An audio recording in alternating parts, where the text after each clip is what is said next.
Hello, students. This is Rakesh Bhatia. You are welcome in biology classes. In the previous lectures, we discussed about various types of respiration or breathing and organs of breathing. And today we will discuss about mechanism of breathing and exchange of gases. So let us start. Mechanism of breathing, the process of inspiration, that is breathing in, मतलब सांस अंदर लेना, and expiration, that is breathing out, मतलब सांस बाहर छोड़ना, are vital for providing oxygen to the tissues and removing carbon dioxide from the body. सांस लेना, सांस के साथ हम ऑक्सीजन अंदर लेते हैं और कार्बन डाइऑक्साइड को बाहर निकालते हैं. तो inspiration and expiration are the vital processes of the body. Inspiration occurs by active contraction of muscles. जब हम सांस लेते हैं, इंस्पायर करते हैं ऑक्सीजन को, तो इसमें हमारे जो मसल्स हैं बॉडी के, जैसे कि डायफ्राम के मसल्स, उनका एक्टिव कंट्रैक्शन होता है. Whereas excretion tends to be passive unless it is forced. जबकि एक्सपिरेशन, जैसे जब हम सांस छोड़ते हैं, तो एक पैसिव प्रोसेस है. In this article we shall look at the physiology of ventilation, the process of inspiration and expiration, how this differs between quiet and forced breathing and their clinical correlation. तो इस topic में हम पढ़ेंगे inspiration और expiration के process के बारे में. You can see the structure of respiratory system. There are nasal cavity, pharynx, and then is trachea, right lung and left lung, and C-shaped structure, नीचे जो C-shaped structure lungs के नीचे, that is called as diaphragm. Diaphragm that helps in inspiration as well as in expiration of the air. Inspiration के दौरान oxygen को हम अंदर लेते हैं और एक्सपिरेशन के दौरान कार्बन डाइऑक्साइड जो है उसको हम बॉडी से बाहर निकालते हैं. You can see in the diagram B various types of muscles which helps in inspiration and expiration. You can see external intercostal muscles, internal intercostal muscles, seclidins, and sternocleidomastoids. So these are muscles. You can see diaphragms, you can see abdomen muscles. You can draw this diagram also. Now we will discuss about the lungs and breathing. The space between the outer surface of the lung and inner thoracic wall is known as pleural space. thoracic cavity जो होती है उसके बीच और lungs के बीच का जो space है उसको हम बोलेंगे pleural space. This is usually filled with pleural fluid, forming a seal which holds the lung against the thoracic wall by the force of surface tension. तो इस lungs, इस जो space है pleural space के बीच में क्या होता है, pleural fluid होता है. This seal ensures that when the thoracic cavity expands or reduces, the lungs undergo expansion or reduction in size accordingly. तो ये जो बीच का जो स्पेस है which is filled with pleural fluid, it helps in expansion and reduction of the size of the lungs inside thoracic cavity. You can see in the diagram trachea, that is also called as windpipe, outer pleura, and left bronchus, right bronchus, and then are the ribs. You can see ribs here, inner pleura, and diagrams showing diaphragm. You can see C-shaped structure below, that is diaphragm, and there are lung alveoli. During breathing, the contraction and relaxation of muscles act to change the volume of thoracic cavity. Breathing के time में क्या होगा, contraction of muscle होगा और relaxation muscle होगा, जिससे क्या होगा, volume of thoracic cavity will change. As thoracic cavity and lungs move together, this changes the volume of the lungs, in turn changing the pressure inside the lungs. इससे क्या होगा कि लंग्स के अंदर जो प्रेशर है वो टाइम टू टाइम चेंज होता रहेगा. मीन इंस्पिरेशन और एक्सपिरेशन के टाइम में लंग्स के अंदर का प्रेशर जो है वो चेंज होगा.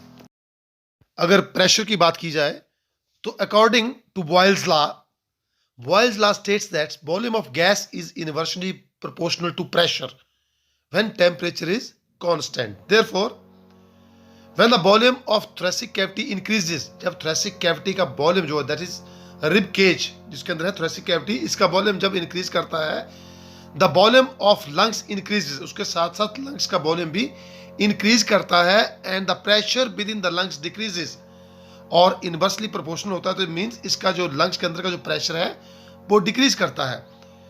When the volume of thoracic cavity decreases, condition second आती है, when the volume of thoracic cavity decreases the volume of lungs decreases and the pressure within the lungs increases.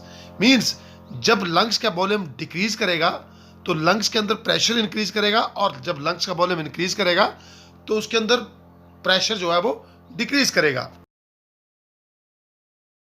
Now there is process of respiration. Inspiration is the phase of ventilation in which air enters the body lungs. It is initiated by contraction of respiratory muscles. तो inspiration के process में क्या होता है कि air जो है वो लंग्स के अंदर जाती है, और लंग्स के अंदर जब जाती है तो इंस्पिरेटरी मसल जो होते हैं, inspiratory muscle, the muscles which help in inspiration, intake of air, उनका कॉन्ट्रैक्शन होता है. तो सबसे पहले कॉन्ट्रैक्शन होगा डायफ्राम का. Diaphragm flatten extending in superior inferior dimension of the thoracic cavity. तो डायफ्राम जो है वो फूल जाएगा इंफीरियर और सुपीरियर डायरेक्शन, पीछे की ओर भी और आगे की ओर भी फूलेगा. और दूसरा जो काम होगा इंस्पिरेशन के टाइम में वो होगा external intercostal muscles elevates the ribs and sternum. Ribs और स्टर्नम को इंटरकोस्टल मसल जो है वो एलिवेट करेंगे. इंटरकोस्टल मसल होते हैं जो रिब्स के बीच में जो मसल होते हैं, और extending in anterior posterior dimension of thoracic cavity, और जो थोरेसिक कैविटी है उसको एक्सटेंड करेंगे, फुलाएंगे anteriorly and posteriorly. You can see in the diagram air entering the lungs and volume of thoracic cavity is increased, diaphragm get contracted, rib cage है, ribs and sternum you can see there. The action of inspiratory muscles results in an increase in the volume of the thoracic cavity. As a result, lungs which are held against the inner walls by pleural seals, they also undergo an increase in the volume. Inspiratory muscles के increase से क्या होगा, action से क्या होगा, thoracic cavity का volume increase हो जाएगा, और उसकी वजह से lungs का वॉल्यूम भी इंक्रीज हो जाएगा. As per the Boyle's law an increase in the lung volume result in a decrease in pressure within the lungs. इससे क्या होगा कि लंग्स के अंदर का जो प्रेशर है वो डिक्रीज हो जाएगा. वॉल्यूम बढ़ने से प्रेशर डिक्रीज हो जाएगा. As I told you previously, according to Boyle's law, the pressure of environment external to the lungs is greater than the environment within the lungs. अब बाहर का प्रेशर ज्यादा होगा और लंग्स का प्रेशर अंदर कम हो जाएगा, जिसका रिजल्ट क्या होगा, air moves into the lungs down the pressure gradient. इससे क्या होगा कि एयर जो है वो लंग्स के अंदर डाउन द प्रेशर ग्रेडियंट जो है वो मूव करेगी, means from higher concentration to lower concentration. You can see inspiration in the diagram A and expiration in the diagram B. Inspiration के टाइम में क्या होगा कि diaphragm will contract, thoracic cavity का वॉल्यूम इंक्रीज होगा, and air will rush inside the lungs. Now the air has been entered inside the lung during the process of inspiration. Now we will discuss about the expiration. Expiration is a passive process, and in this phase, in this process, relaxation of inspiratory muscles takes place. पहले क्या हुआ था, contraction of inspiratory muscle हुआ था, अब relaxation होगा. Means जैसा inspiration के टाइम में हुआ उससे टोटली अपोजिट होगा. डायफ्राम पहले कॉन्ट्रैक्ट किया था, अब रिलैक्स करेगा.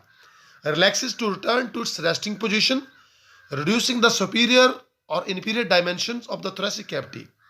इंटरकोस्टल मसल्स को क्या होगा, relax to depress the ribs and sternum, reducing the anterior posterior dimensions of the thoracic cavity. अब क्या होगा कि डायफ्राम भी रिलैक्स करेगा और एक्सटर्नल इंटरकोस्टल मसल भी क्या करेंगे, रिलैक्स करेंगे, और थोरेसिक कैविटी का जो वॉल्यूम है that will get decreased. The relaxation of inspiratory muscle result in decrease in the volume of the thoracic cavity. The elastic recoil of previously expanded lung tissue allow them to return to their original size. तो air जो है वो बाहर जाएगी और lung जो है अपने ओरिजिनल साइज में आएंगे. As per the Boyle's law, decrease in lung volume result in increase in the pressure within the lungs. जब लंग का वॉल्यूम डिक्रीज होगा तो उससे लंग्स के अंदर प्रेशर इंक्रीज होगा. The pressure inside the lung is now greater than the external environment, meaning air moves out of the lungs down the pressure gradient. अब जैसे लंग्स का साइज डिक्रीज होगा तो pressure inside the lung increase होगा और हवा जो है वो बाहर निकलेगी along the concentration gradient. Next we will discuss forced breathing. It is an active mode of breathing which utilizes additional muscles to rapidly expand and contract the thoracic cavity volume. It most commonly occur during exercise. तो force breathing exercise के time में हमें जोर जोर से सांस लेना पड़ता है. तो इसके टाइम में क्या होगा कि हमारे जो मसल्स हैं, कौन कौन से, डायफ्राम के मसल और एक्सटर्नल इंटरकोस्टल मसल, उनकी रैपिड कॉन्ट्रैक्शन होगी जिससे थोरेसिक कैविटी का वॉल्यूम जो है वो इंक्रीज होगा. Active inspiration involved in the contraction of accessory muscles of breathing in addition to those of quiet inspiration and diaphragm and external intercostal muscles. All of these muscles act to increase the volume of the thoracic cavity. मतलब बाकी के जो muscles हैं, diaphragm और external intercostal muscle को छोड़ के जो मसल आएंगे वो भी वॉल्यूम ऑफ थोरेसिक कैविटी को इंक्रीज करने में हेल्प करेंगे. ये हमारे मसल्स क्या क्या है? Scalenes elevates the upper ribs. Scalenes muscle जो है वो अपर रिब्स को एलिवेट करेगा, ऊपर उठाएगा. Sternocleidomastoid muscles elevates the sternum को एलिवेट करेंगे. Pectoralis major and minor pull rib outwards, ribs को बाहर की तरफ खींचेंगे. Serratus anterior elevates the rib when the scapula are fixed. And then is latissimus dorsi elevates the lower rib. Latissimus dorsi जो muscle है वो lower rib को elevate करेगा. तो जितने भी मसल्स हैं ये हेल्प करेंगे इंस्पिरेशन एंड एक्सपिरेशन में. You can see the position of various muscles and accessory muscles involved in inspiration and expiration in this diagram.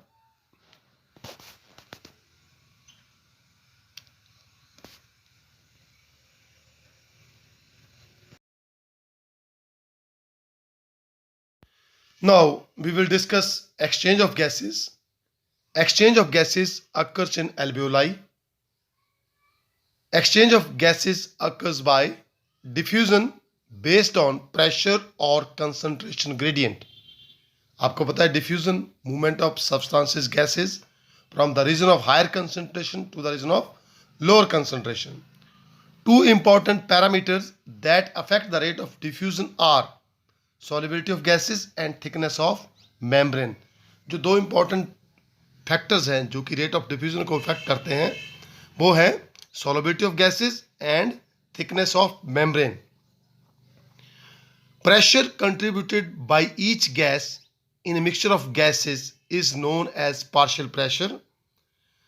Partial pressure of oxygen and carbon dioxide is represented by PO2 and PCO2 respectively. P represents the partial pressure of oxygen, and PCO2 partial pressure of carbon dioxide. You can see the structure of alveoli,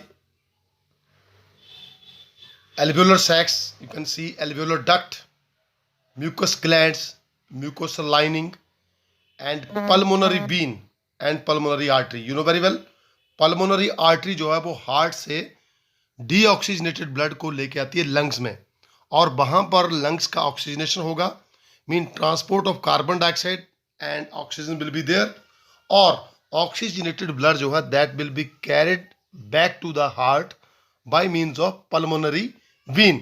this is an exception क्योंकि arteries जो है वो हमेशा oxygenated blood लेके जाती हैं, लेकिन इस केस में आर्टरी जो है वो डीऑक्सीजनेटेड ब्लड को लंग्स तक पहुंचाएगी और बीन ऑक्सीजनेटेड ब्लड को वापस हार्ट तक लेके जाएगी. So on the basis of principle of diffusion we will discuss exchange of gases. The partial pressure of oxygen in alveoli is 104 millimeter of Hg, whereas in blood it is 40 mm of Hg. अब alveoli में pressure जो है वो ज्यादा है और blood में pressure कम है. Similarly, the partial pressure of carbon dioxide is 40 mm Hg in alveoli and 45 mm Hg in blood.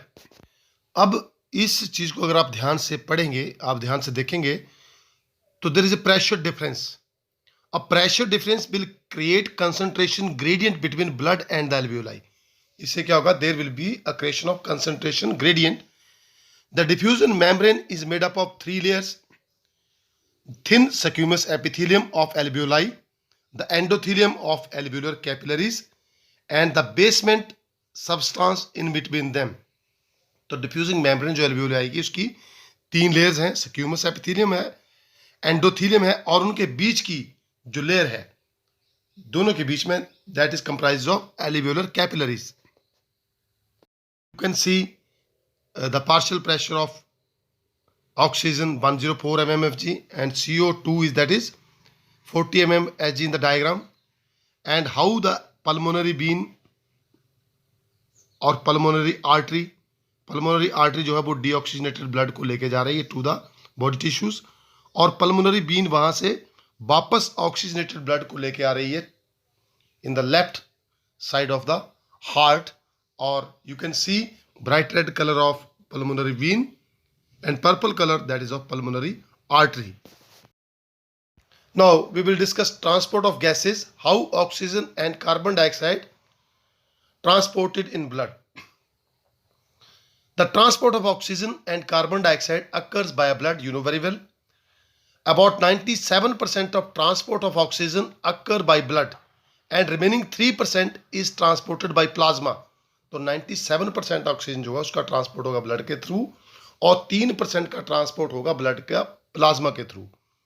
Similarly 70% of carbon dioxide is transported in the form of bicarbonates and around 25% is transported by red blood cells and around 7% is transported in dissolved state by plasma.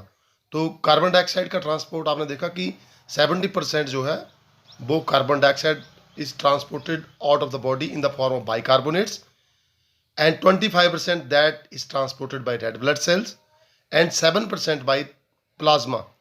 और इसके opposite oxygen की बात करें तो 97% is transported by blood and 3% by plasma.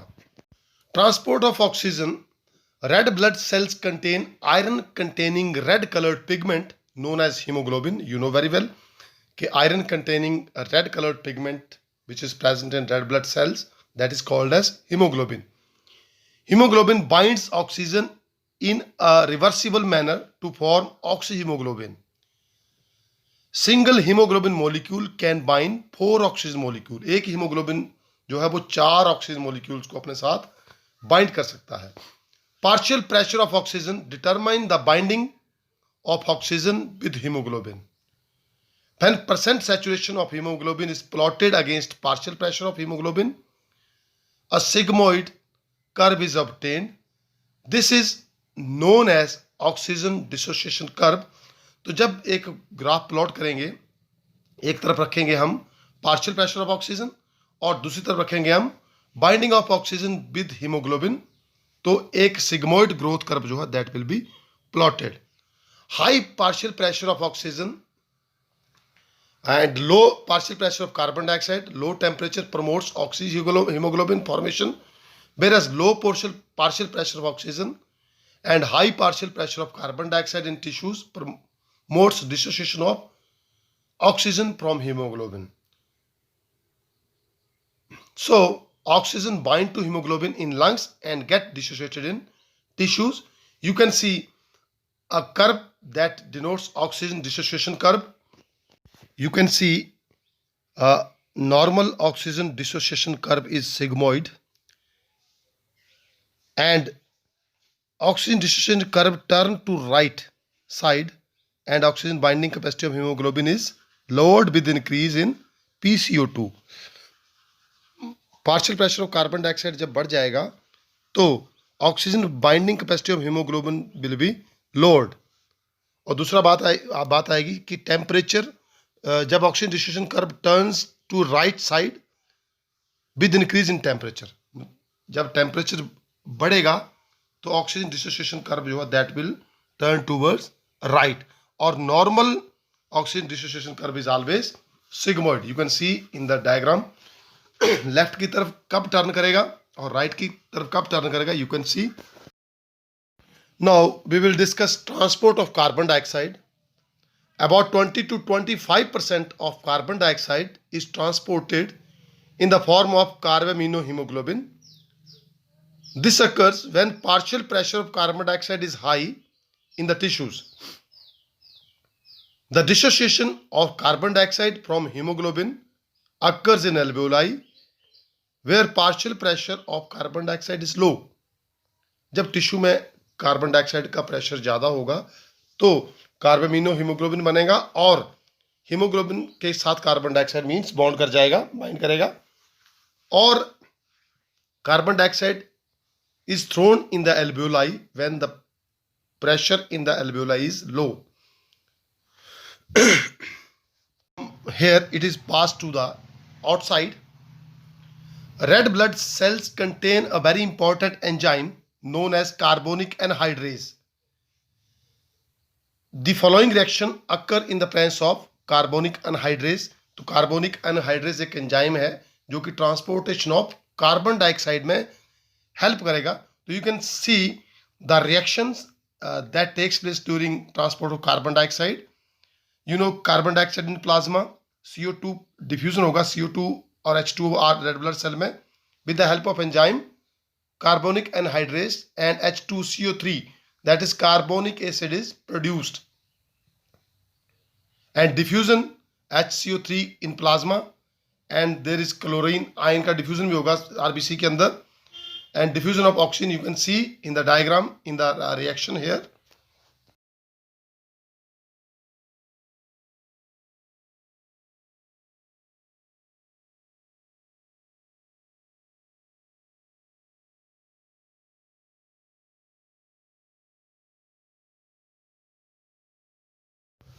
Then is a regulation of respiration. Neural system regulates respiration and it is located in the region that is medulla region of brain. तो neural system जो कि respiration को regulate करता है which is located in the medulla region of brain, and another center which regulates respiration is located in pons region and is called as pneumotaxic center. You can see pneumotaxic center which is in the pons region. You can see ventral respiratory group and dorsal in this chapter respiratory group we discussed in the medulla mechanism of respiration, help in respiration and exchange of gases and glossopharyngeal nerves and regulation from the medulla region. So students, जहाँ तक संभव हो सके you draw the neat and clean diagrams and label the diagrams in a proper way. Diagrams बनाएंगे, उनको label करेंगे, तभी आपको जो कंसेप्ट्स हैं, जो पॉइंट्स हैं, मेजर पॉइंट्स हैं, वो समझ आएंगे. So please focus on the diagram and for more guidance you can consult with your NCERT book and another book like Modern ABC. So that's all. Thanks for watching.